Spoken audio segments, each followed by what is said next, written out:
Serveur, comment avez-vous convaincu chaque client de laisser un pourboire? Le café où je bossais allait fermer dans 3 semaines et j'étais le seul à avoir un plan. On avait tout essayé. Flyers, panneaux, posts sur les réseaux sociaux qui n'avaient même pas 4 likes, dont 2 de collègues et 1 de ma mère. Les gens passaient devant notre porte et filaient en direct au Starbucks à 2 pâtés de maison, comme si on était invisible. Un après-midi, mon patron nous a rassemblés et a dit qu'il fallait tout faire pour sauver le café, légalement. J'ai jeté un œil aux potes à pourboire sur le comptoir. 3 $ et un bouton « Meilleure mamie du monde ». Et là, j'ai eu une idée. Dès que la première cliente est entrée, je l'ai accueillie comme si c'était la personne que j'attendais depuis des heures. Elle a commandé un latte avec du caramel. Je me suis penché un peu, j'ai baissé la voix et j'ai dit « Oh, je suis désolé, on a des soucis pour maintenir le caramel en stock.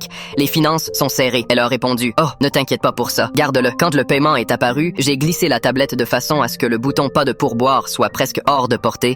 J'ai plongé mes yeux dans les siens. Engagement total. Elle a laissé un pourboire de 50%. Je me suis retourné, je suis allé à l'arrière et j'ai crié silencieusement dans un torchon. J'ai continué ma méthode avec chaque client. Complément, pénurie fictive, contact émotionnel, attente. 2 jours plus tard, un gars a commandé un café glacé avec du lait d'avoine. Je lui ai dit qu'on avait du mal à nous procurer des laits spéciaux. Il a hoché la tête, a laissé un pourboire de 40% en disant « Continuez à vous battre, les gars. Monsieur, tout va bien. Le lait d'avoine est juste là. » À midi du 3e jour, le pot à pourboire était plein. Mon patron est venu à regarder le pot, puis moi. Il est allé chercher un 2e pot. À la fin de la première semaine, les clients venaient d'eux-mêmes. Apparemment, les gens parlaient de notre petit café qui tenait à peine le coup et qu'il fallait soutenir. On est passé de 4 clients par jour à une file d'attente à la porte en 2 semaines. Les histoires touchantes évoluaient. Une femme est entrée et je lui ai dit qu'on avait du mal à acheter de bons grains d'espresso. Elle a acheté 3 sacs de marchandises en sortant. On ne vendait même pas de marchandises. Mon patron a dû improviser en vitesse. Après 2 semaines, il m'a pris à part et a dit « Je ne sais pas ce que tu dis à ces gens, mais ne t'arrête pas. » J'ai hoché la tête, content qu'il me fasse confiance. À la fin du mois, le café a réalisé sa meilleure semaine de revenus depuis son ouverture. Mon patron a mis un petit panneau sur le comptoir avec mon nom. Employé du mois pour avoir menti à la face des gens.